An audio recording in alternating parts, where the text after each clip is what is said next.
In the postmodern world, we also see a focus on sustainability. And there's a bit of history here because it doesn't start right in 1960. It actually starts in the late 60s and into the 1970s. Now, traditionally, people had always built or used whatever materials they have available. So if you happen to be in a desert environment, as we see here, you'll see a lot of stone, you'll see a lot of sand, you'll see a lot of mortars used, and very little timber.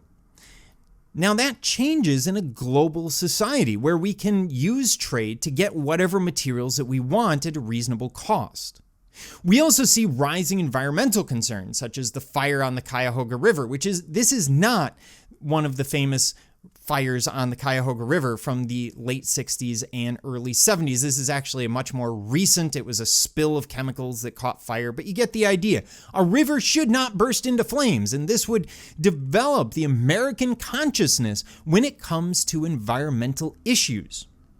So that, along with the energy crisis of the 1970s, so what happens is OPEC, the oil-producing nations, come together. They cut off the spigot basically to the US to pressure the United States. And the result is, well, there's a gas shortage. Prices don't just go up, gas runs out. And this causes a great deal of concern that maybe fossil fuels are not the way to go. So we see the development of the green movement. And what we see with the green movement is increasing environmental concern. People are starting to look ahead and say, hey, what am I leaving for my children and grandchildren? Instead of just creating society and measuring it by progress, shouldn't we take into account environmental factors? This is something that's obvious to us today. Most of you would have been brought up in a world where climate change, global warming, etc. is going to be a constant theme throughout grade school and high school. But yet, those of us from earlier generations, it's a big shift because it wasn't that big of a concern back in the 60s, the 70s, the 80s. It was growing, but it wasn't the same concern that we see today. And so we see the focus shift. We're going to see people turning towards renewable energy sources, things like wind power and solar power. You'll notice that hydroelectric is not there because that has its own problems that the world is dealing with, the issue of dams and fish habitats and everything else. But this shift towards renewable energy has an impact on interior design. We will also see the development of sustainable materials, and not so much the development of, but people really starting to think about it. Maybe I should use recycled materials for decking. For example, milk jugs that have been recycled into 2x4s that I can build with. Or maybe I should use a source of wood that's sustainably harvested rather than clear cut. These all become issues, and you will run into clients who will ask for sustainable materials. There are even certifications for certain materials that they are in fact sustainable and can prove it.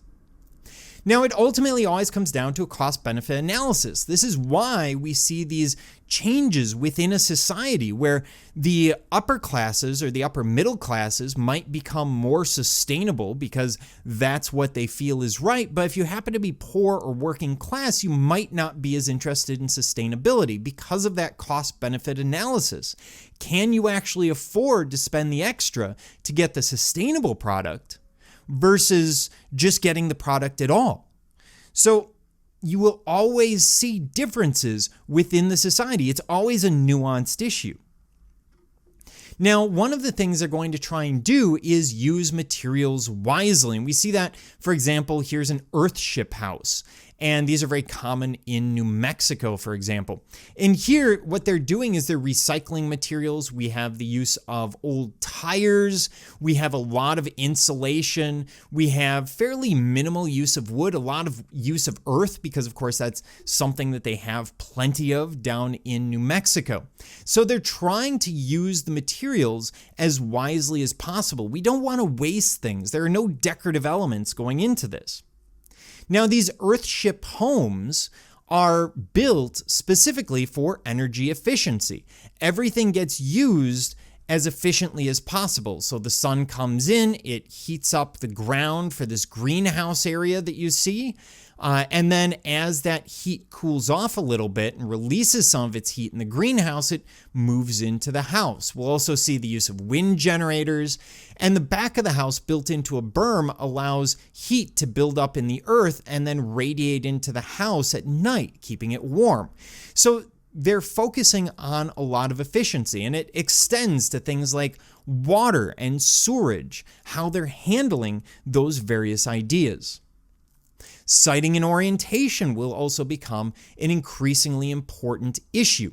What you will see is architecture, especially today in the 21st century, that looks at siting and will take it into account. So for example, if I'm in the desert Southwest, I'm just continuing with that example here, I might want windows that allow in direct sunlight in the winter, but then when the sun is higher in the sky in the summer, blocks that, because of course I'm trying to warm the house in the winter, and so the sun is going to be very useful there, but I'm trying to cool it in the summer, so I don't want that direct sunlight. So what they're doing is they're looking at those paths of the sun. What does the sun do in the middle of summer? Sorry, here we're in the southern hemisphere, here's the northern. What does it do in the middle of summer? What does it do in the middle of winter? And can we build around that? We will also see a development of alternative cooling. And one of the interesting ideas that comes out of this is not so much energy efficient air conditioning. Of course, that is a thing, but it's still in its infancy. But the use of air catchers and venting. And this is not a new idea. After all, we saw this from the ancient Egyptians, who would build a moqualf into their homes as a wind catcher that would scoop the prevailing wind into the house, ventilating it and keeping it relatively cool, even in the deserts of Egypt. Today, we see these in Iran and throughout the Middle East, these larger wind catchers, but it's using the same basic premise that the wind will blow in and ventilate the space, and then the warm air will rise. Of course, warm air rises, cool air sinks, and ventilate out of the property. As long as you have a specific prevailing wind, which most of the world does, you can use something like a wind catcher. But of course, there are places where that doesn't work. Wisconsin, you wouldn't want a wind catcher that you can't seal off in the winter, for example. We will also see the development of brise soleil.